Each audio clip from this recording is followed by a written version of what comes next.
ಅವರು ಸುಮಾರು 2.5 ಗಂಟೆಗಳ ಕಾಲ ಉದ್ಯಮದ ಬಗ್ಗೆ, ಆಗು ಹೋಗುಗಳ ಬಗ್ಗೆ, ವ್ಯಾಪಾರದ ಬಗ್ಗೆ ಹೇಳಿದರು.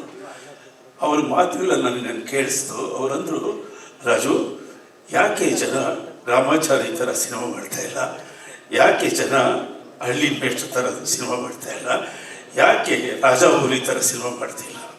ಅವರು ಹಾಗೆ ಹೇಳ್ತಿದ್ದಾಗ ನನಗನ್ನಿಸ್ತಿತ್ತು, ಅವ್ರು ಯಾಕೆ ಇದನ್ನು ಮಾಡ್ತಿಲ್ಲ ಅಂತ.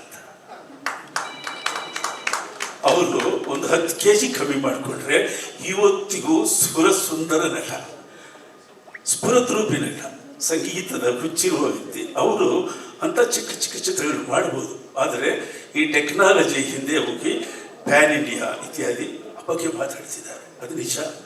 ಅದೇ ರೀತಿ ನಮ್ಮ ಉದ್ಯಮ ಕೂಡ ಆ ಕಡೆ ತಿರುಗಿಬಿಟ್ಟಿದೆ.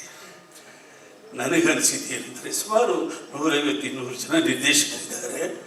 ಅವರೆಲ್ಲರೂ ಪ್ರಯೋಗಗಳನ್ನೇ ಮಾಡ್ತಿದ್ದಾರೆ. ಪ್ರಯೋಗಗಳು ಪ್ರಯೋಗಶಾಲೆ, ಅಡಿಗೆ ಮನೆ ಅಲ್ಲ, ಪ್ರಯೋಗಶಾಲೆಯಲ್ಲಾಗಿದ್ದು ಅದು ಅಭಿವೃದ್ಧಿಯ ಕಡೆ ಹೋಗುವಂಥ ವಿಷಯಗಳು. ಅಡಿಗೆ ಮಾಡಿದ್ದು ತಿನ್ನೋದಕ್ಕೆ, ಸಂತೋಷ ಪಡೋದಕ್ಕೆ. ಸಿನಿಮಾಗಳು, ಇಂಡಿಯನ್ ಸಿನಿಮಾಸ್ ಅಂದರೆ ಹಾಡುಗಳು, ಸಂಭಾಷಣೆ, ಹಾಸ್ಯ, ಸೆಂಟಿಮೆಂಟ್ಸು ಇಂಥವೆಲ್ಲ ಇದ್ದರೆ ಪ್ರೇಕ್ಷಕರಿಗೆ ಅದು ರುಚಿಯಾಗುತ್ತೆ. ನಾವು ಈ ಹಳ್ಳಿಗಳ ಕಡೆ ಸಂತೆ ಬೆಳೆ ಅಂತ ಒಂದು ಮಾಡ್ತಾರೆ, ಅದ್ರ ಜೊತೆಯಲ್ಲಿ ಮನೆ ಬೆಳೆ ಅಂತ ಒಂದು ಮಾಡ್ತಾರೆ. ಸಂತೆ ಬೆಳೆ, ಕಬ್ಬು ಬೆಳೀತಾರೆ ಚೆನ್ನಾಗಿ, ಅದನ್ನೇ ದಿನ ತಿನ್ನೋಕ್ಕಾಗುತ್ತೆ. ಮನೆ ಬೆಳೆಗೆ ಏನು ಬೇಕೋ, ಆಲೂಗಡ್ಡೆ, ಈರುಳ್ಳಿ, ಇದು ಬದನೆಕಾಯಿ, ಅದು ಮನೆ ಬೆಳೆ. ಆ ಥರ ನಮ್ಮ ಕಥೆಗಳ, ನಮ್ಮ ಸಂಸ್ಕೃತಿ ಇರ್ತಕ್ಕಂಥ ಕಥೆಗಳ ಚಿಕ್ಕ ಚಿಕ್ಕ ಚಿತ್ರಗಳನ್ನು ಮಾಡಿಕೊಳ್ಳೋದು ಇವತ್ತಿನ ಅಗತ್ಯ ಅಂತ ನನಗನ್ನಿಸ್ತಾ ಇದೆ. ಹಾಗಾಗಿ ನಾನು ಈ ಚಿತ್ರ ಮಾಡಬೇಕು ಅಂತ ಅಂದ್ಕೊಂಡಾಗ ನನ್ನ ಹತ್ರ ಬೇಕಾದಷ್ಟು ಕಥೆಗಳಿತ್ತು. ಆದರೆ ನಾನು ಇದನ್ನು ಆಲೋಚನೆ ಇಟ್ಕೊಂಡು ಒಂದು 5 ವರ್ಷದಿಂದ ಅದೀಪ್ ಅಖ್ತರ್ ಅಂತ ಒಬ್ಬ ಲೇಖಕರು ಪ್ರಜಾವಾಣಿಯಲ್ಲಿ ಒಂದು ಕತೆ ಬರೆದಿದ್ರು, ಪಂಜರ ಅಂತ. ಆ ಪಂಜರ ಕಥೆಯ ಓದಿ ಚೆನ್ನಾಗಿದೆ ಅಂತೇಳಿ ಅವ್ರನ್ನ ಕರೆಸಿ ಆ ಪತ್ರಿಕೆ ಶೀಟ್ ಮೇಲೆ ಅವ್ರ ಕೈಲಿ ಸೈನ್ ಮಾಡಿಸ್ಕೊಂಡು ಒಂದು ಅಡ್ವಾನ್ಸ್ ಕೊಟ್ಟೆ. ಯಾಕೆಂದರೆ ಮಣ್ಣಿನ ಗುಣ ಇರ್ತಕ್ಕಂಥ ಕಥೆಗಳು, ಕಥೆಗಾರರು ನಮ್ಮ ಸಿನಿಮಾಗಳಿಗೆ ಬೇಕು. ಅದು ಬಂದ್ರೇ ಕಾಮನ್ ಆಡಿಯನ್ಸು ಬೇಗ ಬೇಗ ಚಿತ್ರರಂಗವನ್ನು ಆನಂದಿಸ್ತಾರೆ, ಆದರಿಸ್ತಾರೆ ಅಂತ ನನ್ನ ಅಭಿಪ್ರಾಯ.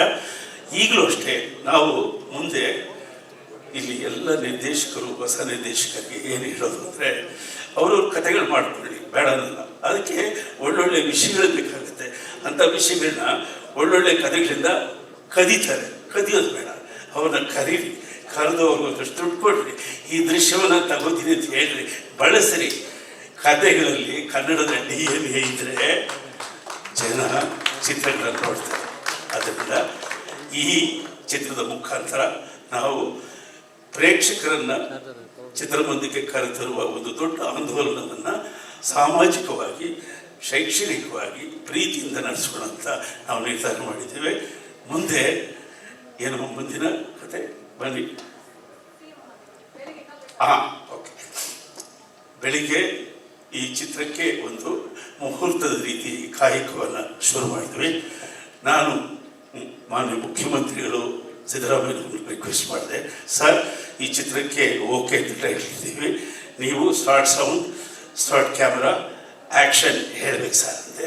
ಅವರು ಪ್ರೀತಿಯಿಂದ ಇವತ್ತು ಬೆಳಿಗ್ಗೆ ಎಲ್ಲ ಕಾರ್ಯಕ್ರಮಗಳ ಮಧ್ಯೆ ನಮಗೆ ಸಮಯ ಕೊಟ್ಟು ಆ ಕಾಯಕವನ್ನು ನೆರವೇರಿಸಿಕೊಟ್ಟಿದ್ದಾರೆ. ಅದರ ತುಣುಕುಗಳನ್ನು ನಿಮಗೆ ತೋರಿಸ್ತಾ ಮುಂದಿನ ಕಾಯಕಕ್ಕೆ ಹೆಜ್ಜೆ ಇಡುತ್ತೆ.